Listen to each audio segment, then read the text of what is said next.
Assalamualaikum warahmatullahi wabarakatuh.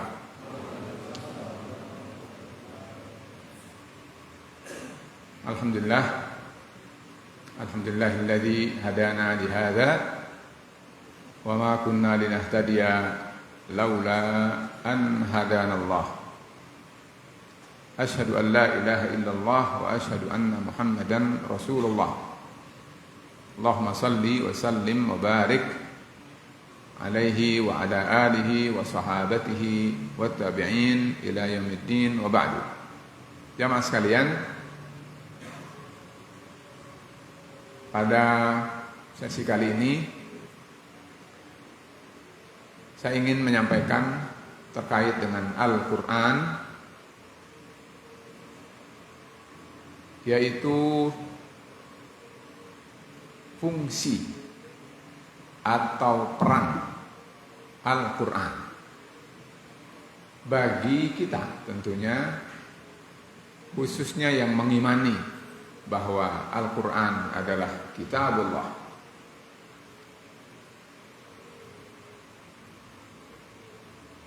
Kalau mau dibahas, maka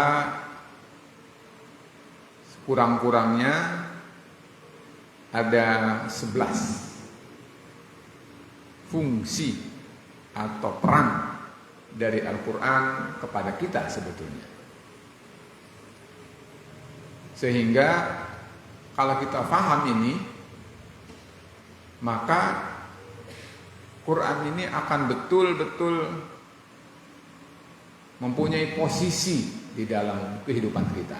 Bukan sekedar dia adalah kitabullah, kalamullah, lalu dibaca, tetapi apa refleksi daripada Al-Quran itu bagi kita di dalam kehidupan. Ini akan muncul pada saat atau ketika kita paham tentang apa itu Quran yang mestinya kita perankan bagi kehidupan kita. Saya tidak bisa untuk menyampaikan 11 poin dengan uraian dalil dan penjelasannya karena waktu kita relatif singkat. Minimal saya sebutkan satu persatu, lalu akan saya sedikit bacakan tentang argumentasi dari salah satu. Pertama adalah Al-Quran itu berfungsi sebagai hudan, atau kita biasa pahami petunjuk.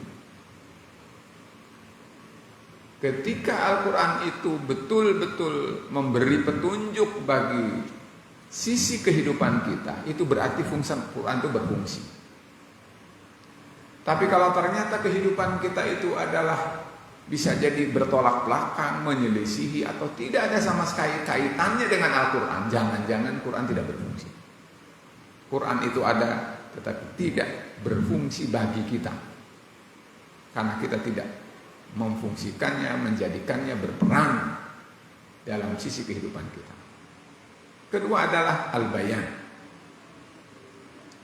Bayan maksudnya penjelasan, perincian daripada petunjuk itu sudah detail.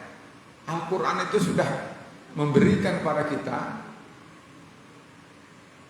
kita tentang bagaimana seharusnya, semestinya, selayaknya, sepatutnya, seyogianya kita di dalam hidup ini. Dan itu di dalam Al-Quran kita kenal wabayyinatin minal huda. Berikutnya adalah Al-Furqan.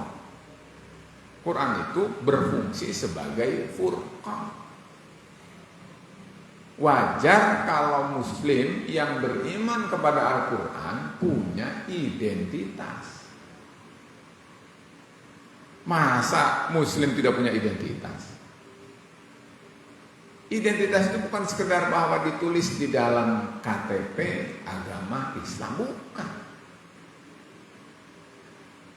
Ada beda bahwa dia Muslim atau dia bukan Muslim.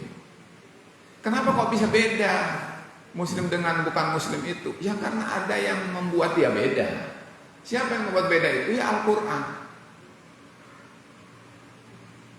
Ketika dia tahu bahwa oh ini hakun, ini batilun, ya pasti dia ikut yang hak, tidak ikut yang batil. Artinya dia tidak bercampur dengan kebatilan, tapi hanya bercampur dengan yang hak saja. Itu identitas. Tapi kalau orang kemudian tidak mempunyai identitas, yaitu namanya plural, berarti tidak punya identitas, sudah membaur saja. Artinya tidak ada mana hakun, mana batil. Dan ini jangan disalahartikan dengan intoleransi. Rasulullah SAW dulu bertetangga bahkan dengan Yahudi. Tetapi bukan berarti bahwa Rasul tidak punya identitas. Tetap ada furqan dan seterusnya. Berikutnya Quran berfungsi sebagai busyra. Quran itu selalu memberi optimis pada kita karena kita diberi selalu kegembiraan bahwa ke depan kalau kamu begini begitu, kamu tuh punya peluang, kamu punya kesempatan, kamu punya hak dari Allah. Allah akan beri pada kita. Kamu akan masuk surga, kamu akan diampuni, kamu akan dilipat gandakan pahalanya. Memberi berita besar kepada kita sehingga apa? Kita punya gairah di dalam hidup ini dan selalu punya semangat di dalam beramal saleh. Berikutnya rahmat. Quran itu sebagai kasih sayang, bukan sebagai yang mempersulit, membuat kita sempit, sulit, susah. Tidak. Quran itu rahmat. Gimana sih makna kasih sayang? Contohnya misalnya, ini bukan bagian daripada penjelasan sebetulnya, tetapi karena tersangkut. Apabila kita tidak dapat air untuk bersuci, bukan berarti tidak bersuci. Bersuci walaupun pakai tanah. Selalu ada istisna, ada pengecualian di dalam Al-Quran pada saat kita punya kesulitan untuk melakukan yang semestinya. Itu rahmah Allah Subhanahu wa ta'ala. Ketika kita wajib sholat itu zuhur 4 rakaat, rahmah Allah memberi kepada kita untuk menikmati rukhsah dari Allah 2 rakaat kalau kita sedang safar. Kata Allah SAW bahwa innallaha yuhibbu an tu'ta rukhasuhu kama yuhibbu an tu'ta azaimuhu. Allah suka jika keringanan-keringanannya ditunaikan, dinikmati, diterima, dilaksanakan oleh hambanya. Jadi ketika safar, nikmatilah 2, jangan 4. Itu rukhsah dari Allah. Itu contoh diantaranya. Berikutnya Al-Quran itu berfungsi sebagai syifa, sebagai obat. Yakin Quran itu obat pikiran, obat jiwa, obat fisik, obat perkara sosial, obat perkara masyarakat, obat perkara keluarga, ada dalam Al-Quran. Bagaimana cara memakainya? Tentu ada teknik dan cara. Quran itu berperan, berfungsi sebagai mau'izah, nasihat. Memberi nasihat kepada kita. Kalau kita salah, diluruskan. Kalau kita misalnya adalah tersesat, Allah berikan dengan Al-Quran ini petunjuk menuju bagaimana dia kembali pada jalan yang benar dan seterusnya. Quran itu adalah sebagai peneguh hati. Kalau misalnya lagi bimbang, kalau lagi ragu, Quran yang membuat kita tegar, yakin, optimis. Karena itu selalulah mendekat dengan Al-Quran, maka Al-Quran akan memberikan semua itu pada kita. Nggak ada stres, nggak ada khawatir, nggak ada bimbang, karena Quran selalu memberikan sesuatu yang terang, yang gamblang, yang yakin. Coba saja. Kita tidak akan merasakannya tanpa mencoba. Bacalah Al-Quran, renungkanlah Al-Quran, tadabburi Al-Quran, tafahumi Al-Quran itu dia sangat memberikan pada kita apa yang kita butuhkan. Berikutnya adalah zikra, peringatan. Mengingatkan kita. Kalau kita lupa, kalau kita misalnya lalai, ya. Ketika kita baca Quran, Quran akan mengingatkan kita bahwa kamu tuh harusnya begini, kamu harus begitu. Dan itu banyak di dalam Al-Quran. Quran itu adalah membentuk kepribadian, membuat saksiyah seseorang itu menjadi lurus sesuai dengan fitrahnya, sesuai dengan kehendak penciptanya, tidak sesuai dengan apa yang digandrungi oleh hawa nafsunya atau oleh budayanya atau oleh lingkungannya, tetapi dia dipandu sesuai dengan apa yang dibimbingkan oleh Allah Subhanahu wa taala. Satu contoh misalnya, ini bagian daripada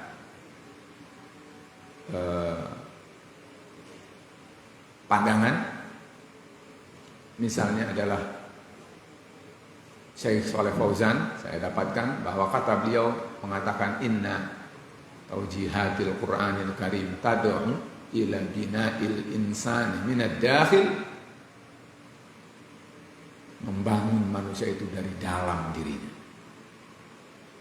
Sampai di situ disebut hatta idza istaqama haluhu ala tawazunin wa i'tidalin wastaqarra ala hudan minallah, dia akan menjadi istiqomah, akan menjadi seimbang, akan menjadi punya kepribadian yang dia adalah tidak misalnya dunia terus lupa pada akhirat, atau akhirat terus lupa pada dunia. Tidak, dia adalah betul-betul memberikan tuntunan yang seimbang kepada kita. Dan yang ingin sebetulnya saya tekankan dalam sesi singkat ini adalah Al-Quran itu berfungsi sebagai i'jaz atau ta'jiz, membuat orang yang tidak beriman kepada Al-Quran tak berkutik, mematahkan, menjatuhkan Al-Quran. Ini bagian dari bukti bahwa Al-Quran adalah kalamullah asli, tidak ada tahrif, tidak ada inhiraf, tidak ada penyimpangan, tidak ada tazwir. Dia dijamin oleh Allah Subhanahu wa taala yang Maha Kuasa. Ketika Allah berfirman, "Inna nahnu nazzalna dzikra wa inna lahu lahafizun." Kami Allah yang menurunkan Al-Quran, kami Allah yang menjaga Al-Quran. Yakin bahwa Quran ini adalah tidak bisa disaingi oleh selain yang bukan firman Allah. Banyak misalnya, ya, Allah berfirman surat Al-Baqarah, Allah berfirman, a'udzubillahi minasyaitonir rajim, wa in kuntum fi raibim mimma nazzalna ala abdina fa'tu bi suratin min mithlihi wad'u syuhada'akum min dunillahi in kuntum shadiqin. Ini tantangan. Kata Allah SWT, jika kalian ragu dengan apa yang kami Allah turunkan kepada hamba kami namanya Muhammad, fatu, ayo datangkan satu surat saja, bisuratin mimithlihi, dari yang seperti yang ada dalam Al-Quran. Wadu'u, silakan undang, panggil syuhada'akum, siapa yang bisa dari kalian, min dunillah, yang penting selain Allah, in kuntum shadiqin, kalau kalian memang benar. Siapa yang bisa seperti ini kalau bukan firman Allah? Kata Allah, fa in lam taf'alu, diberi pesimis bahwa upaya kalian pasti gagal. Karena apa kata Allah? Fa in lam taf'alu, kalau kalian tidak bisa melakukan itu, Walan taf'alu, dan kalian pasti tidak akan bisa. Kata Allah, fattaqun nar allati waquduha an-nasu wal hijarah u'iddat lil kafirin. Bertakwalah kalian pada Allah, takutlah kalian pada Allah, yang Allah nanti akan menyiksa kalian dengan neraka yang bahan bakarnya adalah manusia dan batu yang Allah sediakan untuk orang-orang kafir. Jamaah sekalian, sungguh beruntunglah bagi kita umat Islam yang diberi karunia oleh Allah pedoman namanya Al-Quran, karena ternyata Al-Quran dijamin benar. Nantang, dan bukan saya yang nantang, tapi Allah, karena melalui Al-Quran. Lihat misalnya Allah berfirman dalam surat Al-Isra. Allah berfirman, qul la in ijtama'atil insu wal jinnu ala an ya'tu bimithli hadzal qur'ani la ya'tuna bimithlihi walau kana ba'duhum li ba'din zahira. Allah berfirman, katakan ya Muhammad, ya, saya sekarang menyampaikan ini adalah karena ini yang diperintahkan juga oleh Allah. Seandainya manusia, jin, manusia berarti jenis, semua jenis manusia, jin berarti semua jenis jin, jenis manusia, jenis jin, semuanya ijtama'at, berkumpul, bersepakat, ala an ya'tu bimithli hadzal Qur'an, untuk mendatangkan kitab seperti Quran ini, la ya'tuna, mereka dijamin tidak hari ini, tidak akan datang, tidak akan bisa melakukannya, walau kana ba'duhum li ba'din dhahira, betapapun satu sama lain saling membantu. Gimana kita tidak bangga? Jamaah sekalian, ini Al-Quran yang memberi kepada kita tumakninah, tentram, tenang. Tidak mungkin ada di dunia ini yang bisa menyaingi terwujudnya kitab seperti Al-Quran. Saya bawakan ini di antara 2 ayat saja. Ada pada waktu itu namanya Al-Walid bin Al-Mughirah, penentang Al-Quran pada zaman Rasul berdakwah, terutama di Mekah. Ya, diriwayatkan ya, di sini saya nukil dari kitab Asy-Syifa, ya, di Ta'rifi Huquqil Mustafa. Kata beliau, ketika mendengar Al-Walid ini, tentu ahli sastra bahasa Arab, ya, mendengar firman Allah yang yaitu kata Allah, innallaha ya'muru bil adli wal ihsan wa ita'i dzil qurba wa yanha 'anil fahsya'i wal munkar, sampai akhir ayat. Katanya qala, kata Al-Walid, wallahi, demi Allah, inna lahu halawah, manis sekali, bisa dirasakan. Quran itu manis. Wa inna alaihi latalawah, betul-betul tidak bisa ditiru, ya. Wa inna istaqallahu la mu'aqqidun la mu'ghadakun wa inna a'lahu la musmirun ma yaqulu hadza basharun. Sampai pada kesimpulan, ini bukan perkataan manusia. Yang paling ngerti tentang bahasa Arab ya orang Arab. Setelah mendengar, menyimak ayat Allah dibacakan oleh Rasulullah, ini bukan perkataan Muhammad. Muhammad kan manusia, Rasulullah, betul? Katanya bukan perkataan manusia, berarti siapa? Firman Allah. Sampai ada riwayat begini, Abu Ubaid menyebutkan bahwa ada seorang A'rabi mendengar seseorang membaca, katanya, fasda' bima tu'mar wa a'rid 'anil musyrikin. Ayat itu dibaca, orang itu sujud,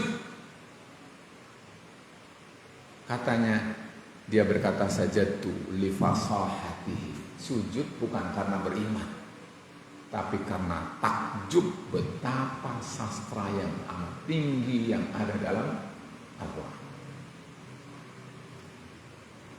Dan masih banyak lagi, ya. Oleh karena itu, para yang sekalian, ini ada perkataan Umar bin Khattab, ada perkataan Al-Asma'i dan seterusnya. Tapi saya cukupkan, intinya adalah bahwa Quran itu berfungsi sebagai i'jaz.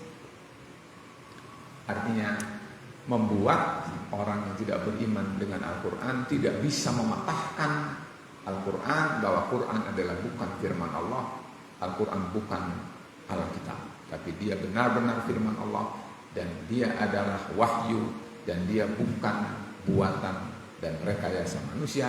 Dan karena itu maka ini hanya bisa dimengerti oleh orang yang cerdas, yang faham.